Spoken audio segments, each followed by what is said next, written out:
বুলি যে কয় নামটো নোলোৱাকৈ কেনেকৈ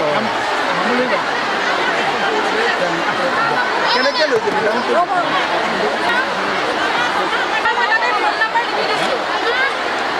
ফোন নম্বৰ আৰু এড্ৰেছটো লৈ ল'ম আৰামত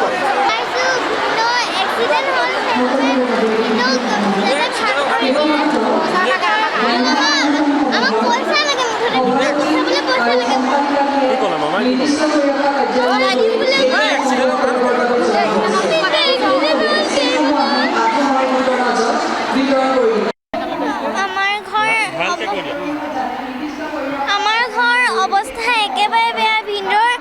চিকিৎসা কৰিব লগা হৈছে লখিমপুৰৰ পৰা আনিছেহে কেইদিনমানৰ আগত মামা আহিব বুলি কোৱাৰ লগে লগে আমি মানে মামাক এইখন কাগজ দিবলৈকে আহিছোঁ মুঠতে মোৰ ভিন্দৰ ভাল হ'ব লাগে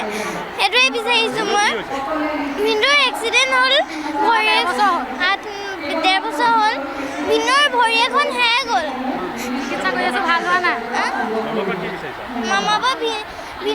চিকিৎসা সহায় বিচাৰিছোঁ আৰু ভৰি এখন লগাই দিবলৈ বিচাৰিছোঁ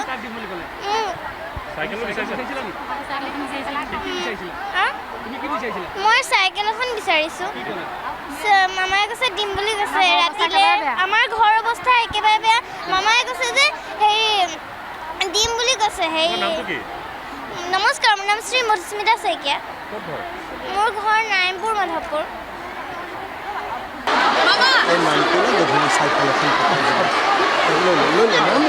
বুলি যে কয় নামটো নোলোৱাকৈ কেনেকৈ কেনেকৈ লৈছে নামটো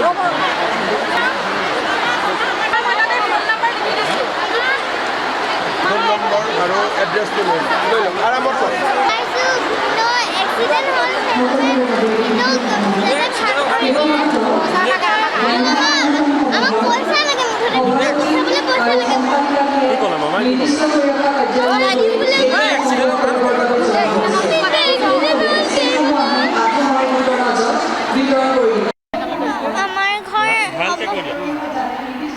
আমাৰ ঘৰ অৱস্থা একেবাৰে বেয়া ভিন্দৰ চিকিৎসা কৰিব লগা হৈছে লখিমপুৰৰ পৰা আনিছেহে কেইদিনমানৰ আগত মামা আহিব বুলি কোৱাৰ লগে লগে আমি মানে মামাক এইখন কাগজ দিবলৈকে আহিছোঁ মুঠতে মোৰ ভিন্দৰ ভাল হ'ব লাগে সেইটোৱে বিচাৰিছোঁ মই ভিন্দৰ এক্সিডেণ্ট হ'ল ভৰি 1.5 বছৰ হ'ল ভিন্দৰ ভৰি এখন হেৰাই গ'ল চিকিৎসা কৰি আছোঁ ভাল হোৱা নাই মামা বা চিকিৎসা সহায় বিচাৰিছোঁ আৰু ভৰি এখন লগাই দিবলৈ বিচাৰিছোঁ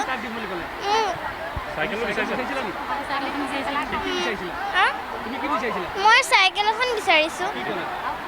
মামাই কৈছে দিম বুলি কৈছে ৰাতিলৈ আমাৰ ঘৰ অৱস্থা একেবাৰে বেয়া মামাই কৈছে যে হেৰি দিম বুলি কৈছে হেৰি নমস্কাৰ মোৰ নাম শ্ৰী মধুস্মিতা শইকীয়া মোৰ ঘৰ নাৰায়ণপুৰ মাধৱপুৰ